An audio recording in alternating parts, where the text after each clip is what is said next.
The most common profession of Jews in Europe since the Middle Ages up to the 20th century was money lending.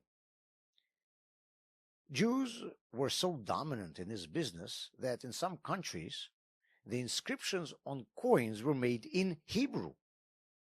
Some say that Jews were forced into this business because they were not allowed to own land. But these prohibitions were not always imposed on Jews, and in the countries where they did not exist, somehow had Jews ending up as bankers as well. Really, there were two reasons for this phenomenon. Number one, unlike their neighbors, even the most ordinary Jews were always literate.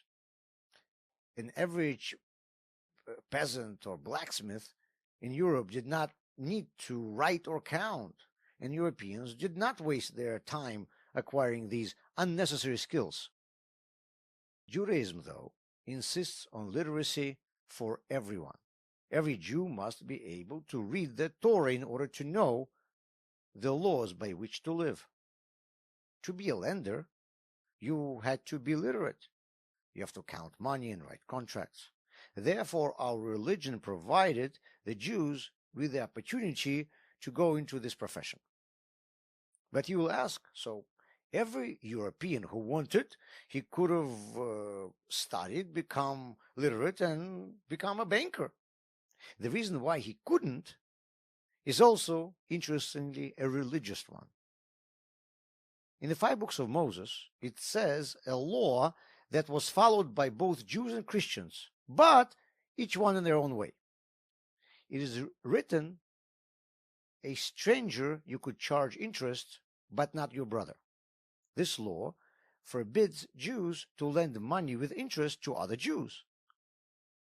Christianity, having adopted the 5 books of Moses, began to follow the same law.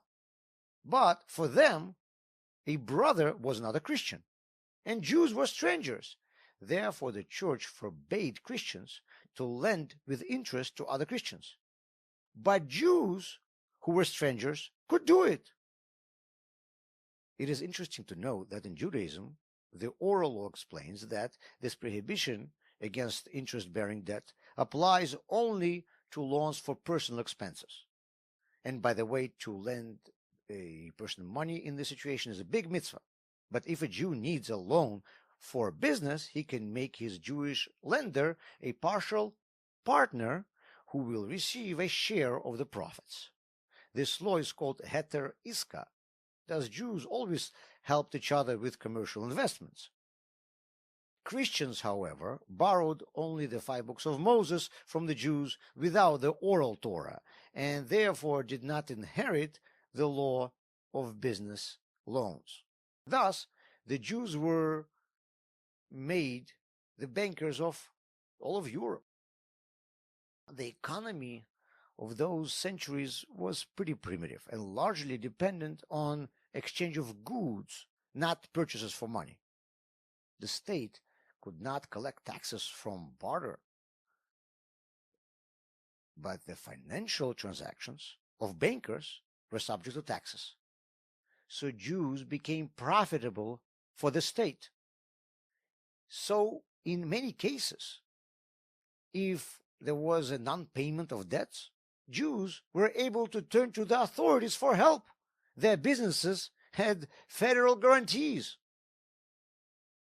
On the other hand, though, the church often began to worry about the state relying too much on these Jewish infidels.